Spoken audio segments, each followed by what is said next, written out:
Қайырлы күн. Біз енді пилоткамыздың тігуін бастаймыз. Ол үшін бізге лекалалар берілген, сол бойынша сіздер осылай пішіп дайындап алсаңыздар болады. Мына бірінші детальден 4 штук, екінші детальден 2 штук және мынадан 1 штук жеткілікті. Енді біз не істейміз? Бізге әзірге мына екеуін бірге қосып алу керек. Екінші және үшінші детальді. Мынаны алып тастай тұрамыз. Мынадан бір детальді аламыз. Біреу емес, екеуін де аламыз негізі. Так. Мынаны бүйтіп орналастырамыз. Мына жері сәл жетіңкіремей қалды. Енді бірдеңе етіп қазір шовқа жібереміз. Енді мынаның дәл ортасын тауып ал. Қазір мен цветик жасап жіберейін. Мыналардан да дәл солай.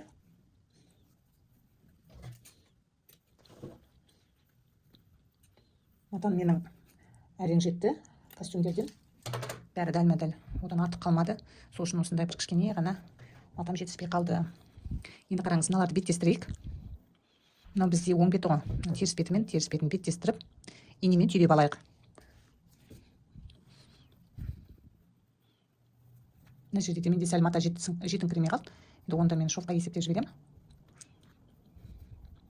Осылай қадап шығыңыздар. Жылжып кетпесі үшін.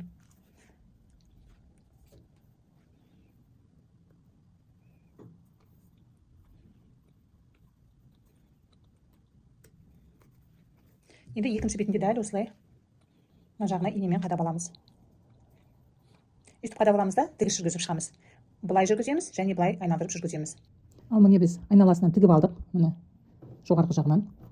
Енді ортасынан дәл ортасынан сызық жүргізіп қоямыз. Бұны бастамастан бұрын жүргізіп алсаңыздар да болады. Дәл ортасын мынандай клин жасайсыздар ғой. Осы клиннің дәл ортасынан, менде артық қалғаны, осының дәл ортасынан сызық жүргізіп алсаңыз өздеріңізге жеңіл болады ары қарай тігуге.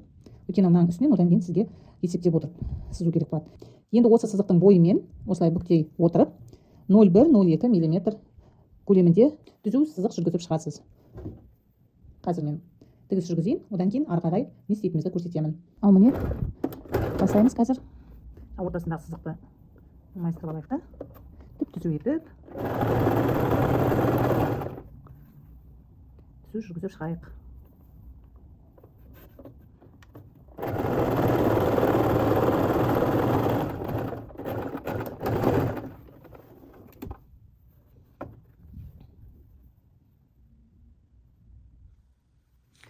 Енді бізде ол оң бетінде мынадай болып тұрады. Міне, мына жағын айналдырғанда мынандай болады. Бұл мына біздің ортасындағы клиннің ішке бүктеп тұруы үшін қажет. Енді бізге мына екі жағын қосу керек. Мына екі жағынан тігіс жүргіземіз. Сонда мына үстіңгі бөлігі бізде дайын болады. Одан кейін біржолата мына сыртқы бөлігінде тігіп алайық. Екі-екіден екі жағынан тігіс жүргізіп шығамыз. Болды, әзірге осы екеуін тігіс жүргізіп, өтектеп дайындап алып келеміз. Мұны біз барлығын өтектеп, енді біздің батыста өтек деп айтады, басқа жақтарда үтік деп айтады. Мен өзім тіліммен сол өтектеп деп айта берейін. Осылай дайындап қойдым. Енді мына сыртқы бөлігін бұнда да мына тігіс жүргізіп, өтектеп осылай қырын шығарып қойдым. Енді бізге бұларды бір-біріне беттестіру керек, қайтадан теріс жағынан айналдырып. Бір жағы теріс жағы, бір жағы оң жағына.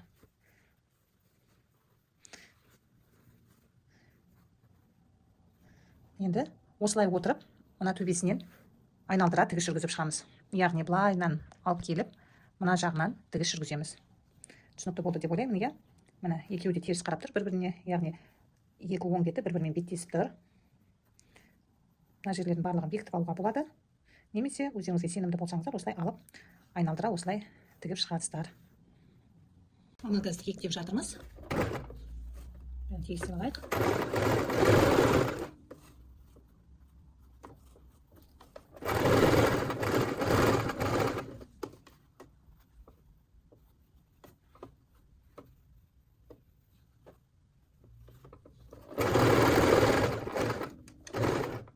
Бұрышына келгенде инені бүйтіп кіргізіп аламыз матаға, сосын бұлай бұрамыз.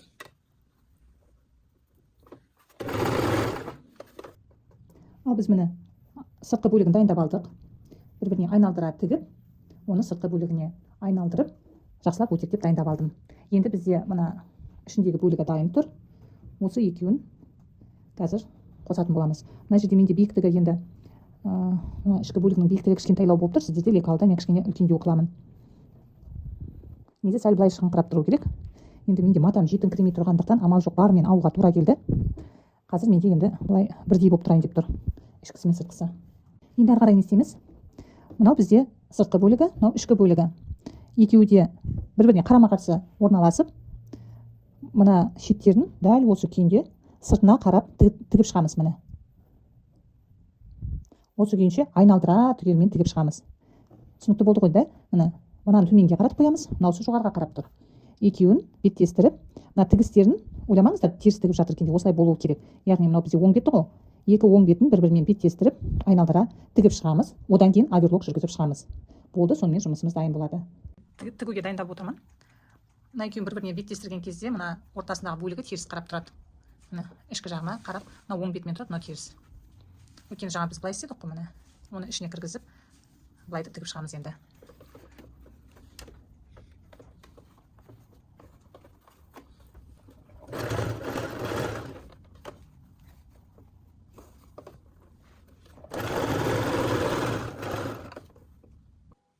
Осымен пилоткамыз дайын болды. Міне тіктік.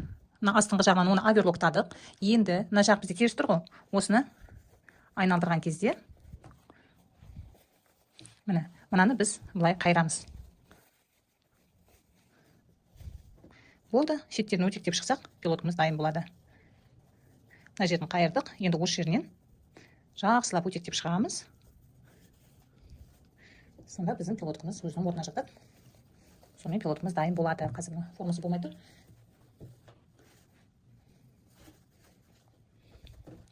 Қазір мен өтектеп тағы да көрсетемін. Біз өтектеп алғанда барлығы орнына келді.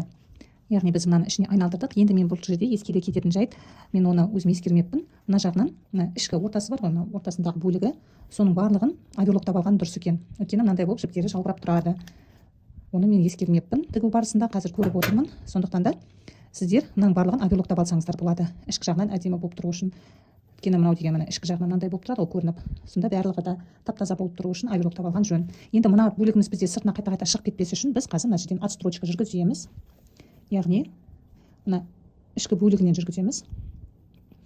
Мына біздегі шов ішкі бөлігіне қарау керек. Сөйтіп былай строчка жүргізіп шығамыз. Сонда мынау бізде шығып кетпейтін болады. Негізі бұны өтектеместен бұрын жүргізу керек. Мен сіздерге мына формасын көрсету үшін алдымен өтектеп алдым да, өйткені жаңа түсініксіз болды.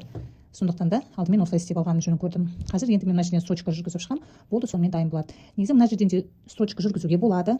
Бұл да бір тегіс болып тұру үшін. Мен артық өзім жүргізгім келген жоқ. Шовты көрсетпес үшін, осындай бір тектес болу үшін. Негізінен бұл жерден де жүргізіп шығады. Болды, содан кейін біз мына маңдайшасына, мына қай жағын алса да, екеуі де алды болып есептей береді. Мынандай жұлдызшаны қадап қоямыз. Мынандай қадайтындары бар. Осыны бүктейміз де, былай кіргіземіз. Сонда осындай пилотка шығады.